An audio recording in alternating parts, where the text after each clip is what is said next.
बिस्मिल्लाहिर्रहमानिर्रहीम। अस्सलाम वालेकुम नाज़रीन, मैं हूं आपका होस्ट अहमद फवाद। अहम खबरों के साथ आज की व्लॉग में आपकी खिदमत में हाजिर हुआ हूं। सबसे पहली बड़ी ब्रेकिंग न्यूज़ तो यह है कि ईरान ने ट्रंप को फेस सेविंग जो शराइत हैं या जो तजावीज़ है ना, वो दे दी हैं। अगर ट्रंप इन शराइत को मान लेता है जो कि ईरान ने भेजी हैं, तो ट्रंप को फेस सेविंग भी मिल जाएगी और ईरान के साथ मुआहिदा भी तय हो पाएगा।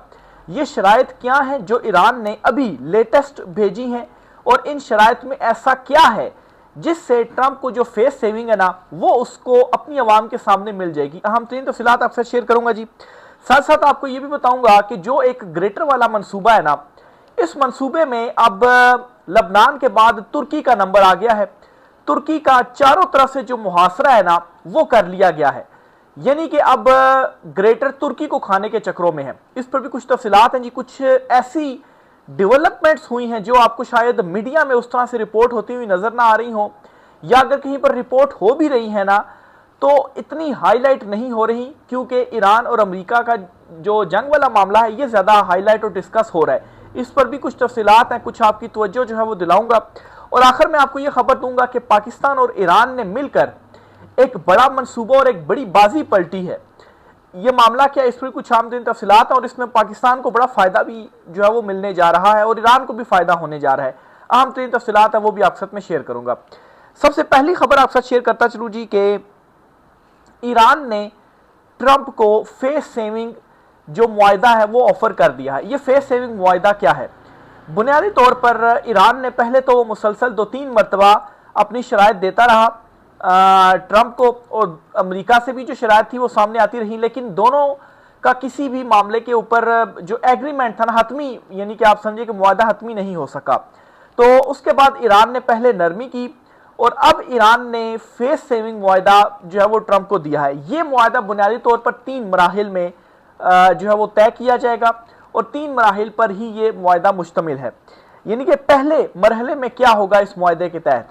इस मुआहदे में सबसे पहले तो मुकम्मल तौर पर जंग बंदी होगी, मुकम्मल तौर पर जंग बंदी होगी, और 30 दिन के अंदर जो जंग बंदी है ना वो होगी। यानी कि जो लबनान वाला मामला है वहां पर भी सीज फायर होगा।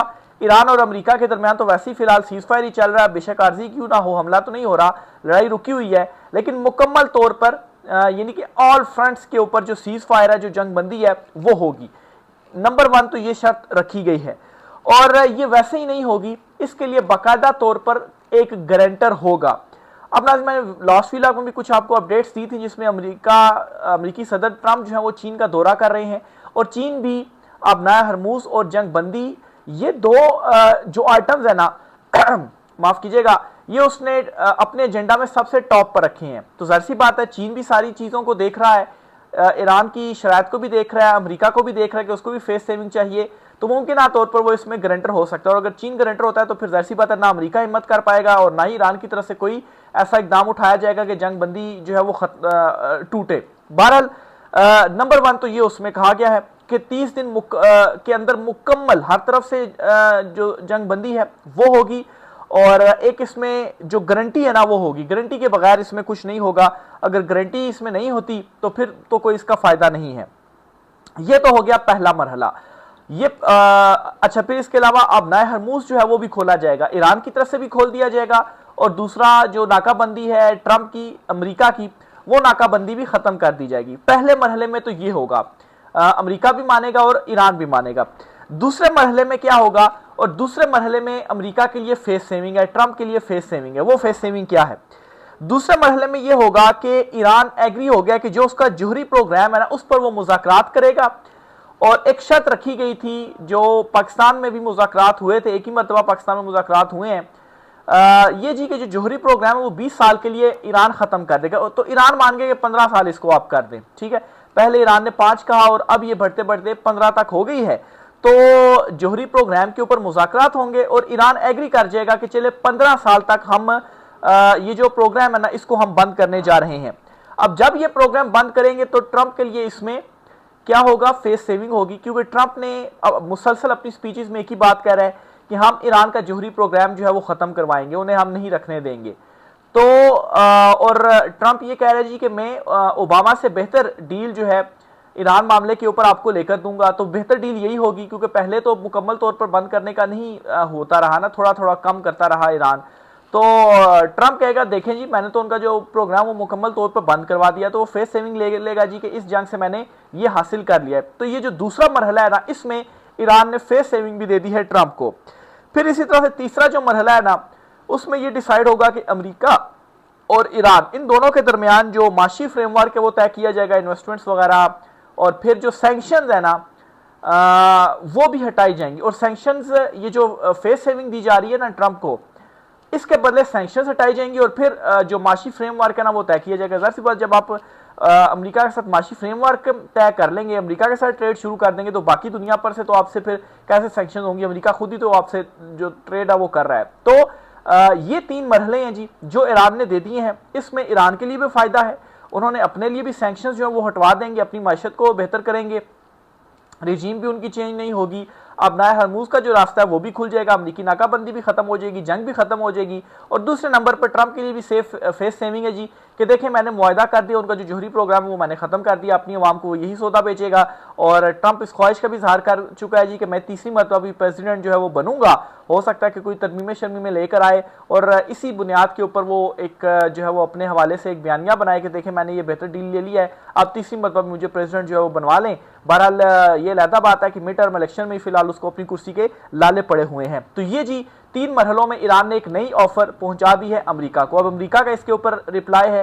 सारी जो अब कहानी है, जो गेम है जी, या आप यूं कहें कि जो बॉल है ना वो अमेरिका की कोर्ट में ईरान ने डाल दी है कि अब वो इसके ऊपर क्या फैसला करता है। अब जो विजिट करने जा रहा है ट्रंप चाइना का, उसमें भी चीज़ें डिस्कस होंगी कि देखें दोनों तरफ से सूटेबल चीज़ें आती हैं। ईरान भी बहुत सारी चीज़ों पर मान गया, उसने नरमी दिखा दी है, अब आप भी माने आपके लिए भी फेस सेविंग है और मैं गारंटी देने के लिए तैयार हूं। तो चीन की गारंटी आएगी तो फिर उसके बाद ये जो चीज़ें हैं ना वो स्टार्ट हो जाएंगी। फिर दूसरी तरफ नाज़रीन जो एक ग्रेटर वाला मामला है ना, वो भी आपको समझाता हूँ कि वो भी ईरान के मामले से इसलिए जुड़ा हुआ है कि तुर्की का जो मुहासरा है ना वो कर लिया गया है, और अगर इस मुहासरे और ऑलरेडी लबनान के साथ भी जो चीज़ें हैं वो चल रही हैं, तो अगर इस दौरान ईरान के साथ भी पंगा लिया जाता है ना, ये पंगा ऐसे ही कंटिन्यू रहता है, तो जाहिर सी बात है इतना ज़्यादा कुछ अफोर्ड नहीं किया जा सकता। ठीक है, तो इसलिए ये भी ज़रूरी है कि इस ईरान वाले मामले से पहले निकलें, क्योंकि ईरान को इतना तो उन्होंने वहाँ पर बमबारी और तबाही मचा दी है कि जाहिर सी बात है ईरान को रीबिल्ड करने के लिए भी तो कुछ अर्सा लगेगा ना। ऐसा नहीं है कि अमेरिका ने ईरान में कुछ कम नुकसान किया, अच्छा खासा वहाँ पर उन्होंने जो नुकसान है ना वो ईरान को पहुँचाया। ईरान ने भी जवाबी कार्रवाइयाँ की हैं, खलीजी ममालिक में तबाही, उनके अमेरिका के जो अड्डे हैं वो सारे तबाह वगैरह किए हैं, लेकिन दूसरी तरफ ईरान को भी अच्छा खासा जो नुकसान ना वो पहुँचाया है। अब ये जो तुर्की का मुहासरे वाला मामला है ना, इस पर भी तुर्किश मीडिया की कुछ मैं रिपोर्टिंग आपके साथ शेयर करता हूँ, उसके लिए भी ज़रूरी है। और उसको देखते हुए भी ये लग रहा है कि ईरान वाला जो मामला है ना ये अब ख़त्म कर दिया जाएगा, या एटलीस्ट इतना कर दिया जाएगा कि एक तलवार लटकती रहे, और मतलब है कि लॉन्ग इसको लेकर जाया जाए ताकि ईरान कोई एक्शन ना कर सके, और दूसरा ये कि हमले भी ना होते रहें। इस तरफ भी चीज़ें जा रही हैं। बहरहाल वो ग्रेटर वाला मामला क्या है, तुर्किश मीडिया ये रिपोर्ट कर रहा है, तुर्किश मीडिया की आपको खबर दे रहा हूँ, वो ये रिपोर्ट कर रहा है कि तुर्की तक जो ग्रेटर वाला प्लान है ना, ग्रेटर वाला प्लान क्या है कि यहाँ से यहाँ तक जो इलाके हैं वो हमारे हैं, ठीक है, ये हमने हमारे पास ही रहने हैं। तो अब जी मुहासरा किया जा रहा है तुर्की का, और तुर्की को चारों तरफ से घेरने की प्लानिंग है और घेरा भी जा रहा है। और ये जो लिबनान वाला मामला है उसका भी एक हिस्सा है, वहाँ से भी तुर्की को घेरा जाएगा। अब ये तुर्किश मीडिया ना सिर्फ ये चीज़ें रिपोर्ट कर रहा है सारी, और ईरान और अमेरिका जंग के दौरान क्या हुआ है कि ये वाला जो एंगल था ना वो हाईलाइट ज़्यादा नहीं हुआ, नहीं तो तुर्की के ऊपर अच्छी खासी, इस चीज़ मीडिया के ऊपर, तुर्किश मीडिया के ऊपर इस मामले के ऊपर अच्छी खासी बहस की जा रही है।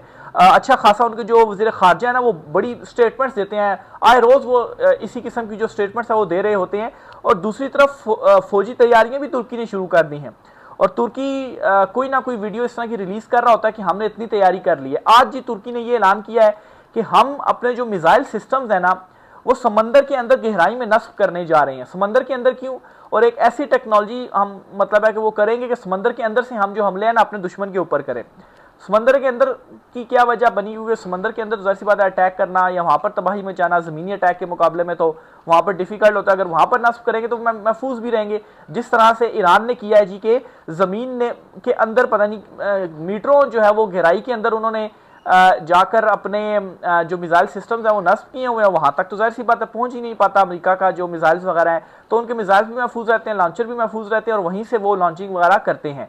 तो ये काम ईरान ने किया और इसी तरह का काम तुर्की भी कर रहा है अपने पानियों के अंदर। और फिर जी इसी तरह से नए नए जो हथियार है वो भी तुर्की बना रहा है, और ये सिर्फ बना नहीं रहा बल्कि वो बता भी रहा है। जाहिर सी बात है अचानक से तुर्की को क्या पड़ी, उनके जो वज़ीर ख़ारजा हैं वो क्यों इस तरह की स्टेटमेंट्स दे रहे हैं, क्यों इस तरह की फुटेजेस जो है वो शेयर की जा रही हैं। जाहिर सी बात है किसी को बताया जा रहा है, किसी को दिखाया जा रहा है कि हमारे साथ पंगा नहीं लेना, अगर हमारे साथ पंगा लिया तो फिर हमारी ये तैयारी है, हमने आपका हाल जो है वो बुरा कर देना है। तो ये चीज़ बताना मकसूद है, इसीलिए ये स्टेटमेंट सामने आ रही हैं। तो ईरान और अमेरिका वाले मामले को इतना ज़्यादा हाईलाइट किया जा रहा है कि जो तुर्की वाला मामला है ना ये दबता जा रहा है, या आप यूँ कहें कि इसको ज़्यादा डिस्कस नहीं किया जा रहा, तुर्किश मीडिया के ऊपर किया जा रहा है। और तुर्की का और लबनान वाला मामला भी कहा जा रहा है जी कि इसी का हिस्सा है, तुर्की को घेरा जा रहा है चारों तरफ से, और फिर उसके बाद मतलब है कि तुर्की को भी हड़प करने के इस वक्त चक्रों में है। तो ये जी तुर्की के हवाले से भी एक इम्पॉर्टेंट खबर थी जी। इसके अलावा CNN ने ना एक बड़ी कार्रवाई डाली और उन्होंने बाकायदा फुटेजेस के साथ ना जो अमरीकी अड्डे खलीजी ममालिक में तबाह हुए थे ना उनकी फुटेजेस उन्होंने रिलीज की और बताया जी कि ये तो मुकम्मल तौर पर तबाह हो चुके हैं। कुछ अड्डे तो ऐसे हैं जहां पर दोबारा वर्किंग शुरू नहीं की जा सकती अमेरिका की जानिब से, इतनी ज़्यादा वहां पर तबाही मचाई है।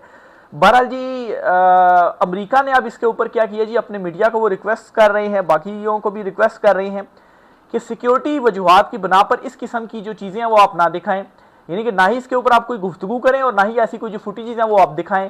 क्यों?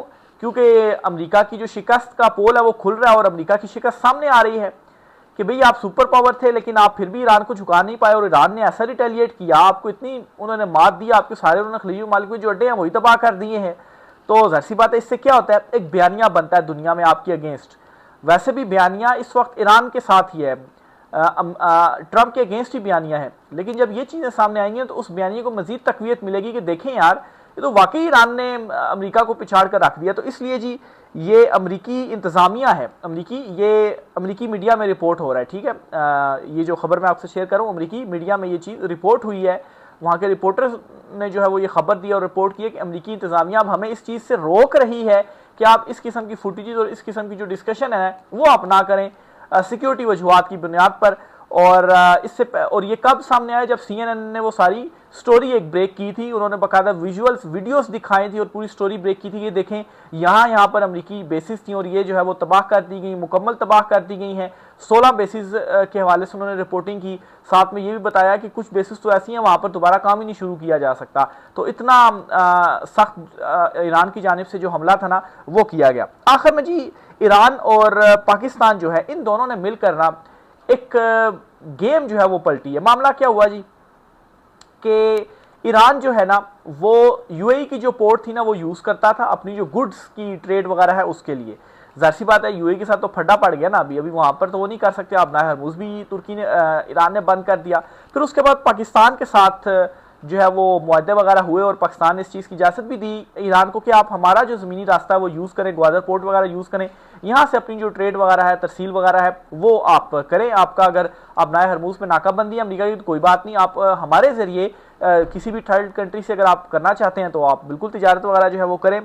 तो बहरहाल जी अब ये चीज़ें सामने आ रही हैं कि ईरान ने ये शुरू कर दिया है और UAE के मुकाबले में अब ज़ाहिर सी बात है फिर पाकिस्तान की जो ग्वादर पोर्ट है ना यहाँ से गुड्स की जो ट्रांसपोर्ट है ना वो ईरान कर रहा है और इससे ईरान और पाकिस्तान दोनों का फ़ायदा है। ज़ाहिर सी बात है ईरान को एक रास्ता मिल रहा है, पाकिस्तान के साथ ये फ़ायदा है जी कि बिलियंस ऑफ डॉलर्स की जो UAE के ज़रिए होती थी वो अब पाकिस्तान के ज़रिए होंगी और इसमें पाकिस्तान का भी जो है वो फ़ायदा है। और इसके अलावा जी पाकिस्तान और ईरान की जो ट्रेड है वो भी इससे बढ़ेगी। अच्छा अब ये बाजी पलट कैसे चीज़ है पाकिस्तान के लिए, पाकिस्तान को इससे क्या ज़्यादा फ़ायदा हो सकता है। चलिए ठीक है ट्रेड तो हो रही है, पाकिस्तान को इससे ये फ़ायदा हो सकता है कि ईरान पर सैंक्शंस की वजह से पाकिस्तान गैस और ऑयल जो है वो ईरान से नहीं ले रहा था। अब क्या होता था कि आप दीगर ममालिक से लेते थे, जाहिर सी बात है वो शिप्स में आता है और आपको अच्छा खासा उसमें चार्ज जो है वो भी पड़ जाता है और वहाँ से फिर जाहिर सी बात है एक आलमी मंडी के रेट के मुताबिक मिलता है। लेकिन इस जंग के दौरान ना ईरान और पाकिस्तान बड़े करीब आए हैं। अब इससे फ़ायदा क्या हो सकता है, फ़ायदा ये हो सकता है कि अगर पाकिस्तान ईरान से गैस और जो ऑयल है ना वो लेना शुरू कर दे तो इससे क्या होगा, ऑयल प्राइसेस भी पाकिस्तान में कम हो जाएंगी और जाहिर सी बात है अगर सस्ते दामों में लेता है पाकिस्तान, लेने में कामयाब हो जाता है ईरान से ऑयल, तो जाहिर सी बात है सस्ते दामों लेगा तो पेट्रोल की जो कीमतें हैं, डीजल की जो कीमतें हैं, दीगर जो कीमतें हैं वो कम होंगी, और कम होने से जो महंगाई है वो भी कम होगी। और गैस अगर ईरान से लेता है तो बराह रास्त ईरान से आएगी जी, गैस पाइपलाइन उन्होंने तो मुकम्मल कर ली हुई है। तो उससे क्या होगा कि आपकी जो एनर्जी का एक जो क्राइसिस है ना वो आपका खत्म हो जाएगा। अभी घरों में गैस जो है वो बाकायदा टाइम दिए हुए हैं कि इस टाइम पे आएगी, इस टाइम पे नहीं आएगी, और उस टाइम पे भी कभी कभार आती है, कभी कभार नहीं आती, ठीक है। तो एक क्राइसिस ही है ना। तो अगर घरों में ये हाल है, घरेलू सार्फिन के लिए इस तरह से टाइमिंग की हुई, तो जाहिर सी बात है जो फैक्ट्री वगैरह होती है वहाँ उनके लिए भी तो टाइमिंग ही है ना, तो वो अपना फुल कैपेसिटी के साथ काम नहीं कर सकते। तो इस तरह से फुल कैपेसिटी के साथ जब वो काम करेंगे और गैस भी उनको सस्ती मिलेगी, ये नहीं कि गैस महंगी मिल रही है, तो ओवरऑल जो फर्क है वो भी पड़ेगा। तो पाकिस्तान अब यहाँ पर ये कर सकता है कि जहाँ पर एक यहाँ इस साइड से उनकी जो ट्रेड है वो बढ़ी है, तो पाकिस्तान यहाँ से भी उनके साथ जो ट्रेड है, कोई मुआहदा है वो कर सकता है। खदशा ये जाहिर किया जा रहा था कि पाकिस्तान ने ये जो फैसला किया है, क्या अमेरिका इससे खुश होगा? क्योंकि आप देखें ना कि अमेरिका ने नाकाबंदी लगाई कि ताकि ईरान को माशी तौर पर हम झुकाएं और उनसे अपनी हम शराइत मनवाएं, लेकिन दूसरी तरफ ने पाकिस्तान ने जो रास्ता है वो खोल दिया, तो फिर अमेरिका की जो प्लानिंग है तो वो सारी बढ़ गई ना। ये तो बड़ा झटका था अमेरिका के लिए। लेकिन जब अमेरिकी प्रेसिडेंट से सवाल पूछा गया ना, एक रिपोर्टर ने उनसे, व्हाइट हाउस के बाहरी मीडिया से वो गुफ्तगू करते हैं, फिर उसके बाद अपने हेलीकॉप्टर में बैठ के जाते हैं, तो उनसे जब पूछा कि ये तो पाकिस्तान ये कर रहा है, तो उन्होंने जो है वो बजाय कुछ कहने के, क्रिटिसिज्म करने के, उन्होंने तो तारीफ जो है वो कर दी। तो इसका मतलब ही यही है कि वो अमेरिका को लूप में ही लिया गया है, या मतलब है उसको कोई इसके ऊपर एतराज़ नहीं। तो अगर इस चीज़ के ऊपर एतराज़ नहीं, तो अगर गैस और ऑयल लेता है पाकिस्तान और फिर जाहिर सी बात है अमेरिका और ईरान का कोई जो मुआहदा है वो तय होता है, तो इसमें भी पाकिस्तान को जो फ़ायदा है ना वो हो सकता है। तो बहरहाल अभी तक तो मतलब एक मफरूज़े की बुनियाद पर ही मैं आपको बता रहा हूँ। अब यहाँ पर पाकिस्तान के ऊपर है, पाकिस्तान की मौजूदा जो हुक्मरान है इनके ऊपर है कि वाकई ये लेने में कामयाब हो जाते हैं या नहीं होते। क्योंकि इससे पहले आप देख लें कितनी दहाइयाँ गुजर चुकी हैं, आज तक तो हम नहीं ले रहे ईरान से, गैस भी नहीं ले रहे, ऑयल भी नहीं ले रहे। तो कहीं ऐसा ना हो जाए कि अब आगे भी हम ना लें। अगर नहीं लेंगे तो मुल्क की जो मैशत है वो तो डूबती ही जा रही है ना। जो पेट्रोल की कीमतें हैं ना उनमें बताया जा रहा है कि हो सकता है 30-40 रुपये 50 रुपये मजीद उसमें जो इजाफा है ना वो कर दिया जाए। अभी 400 रुपये लीटर है पेट्रोल की कीमत पाकिस्तान में, इजाफा किया जाता है तो 450 पे चली जाएगी। और अगर ये मजीद कुछ दिन अभी चीन का जो विजिट है ट्रंप ने वो तो 14-15 को करना है, और मजीद में खास 15-20 दिन डिले चीज़ें होती हैं, तो शायद ये जो पेट्रोल की कीमत है ना ये मतलब है 500 रुपये के ऊपर जो है वो चली जाएगी। तो बहरहाल इसका कोई जो हल है वो निकालना पड़ेगा। तो ये जी आज कुछ आम तफसीलात थी। आपने भी राय का इज़हार कमेंट बॉक्स में इस हवाले से करना है।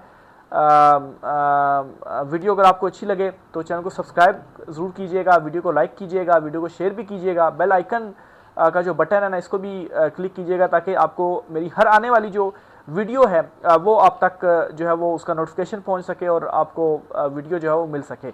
आज की व्लॉग से इतना ही, इजाज़त दीजिए, अल्लाह हाफिज़।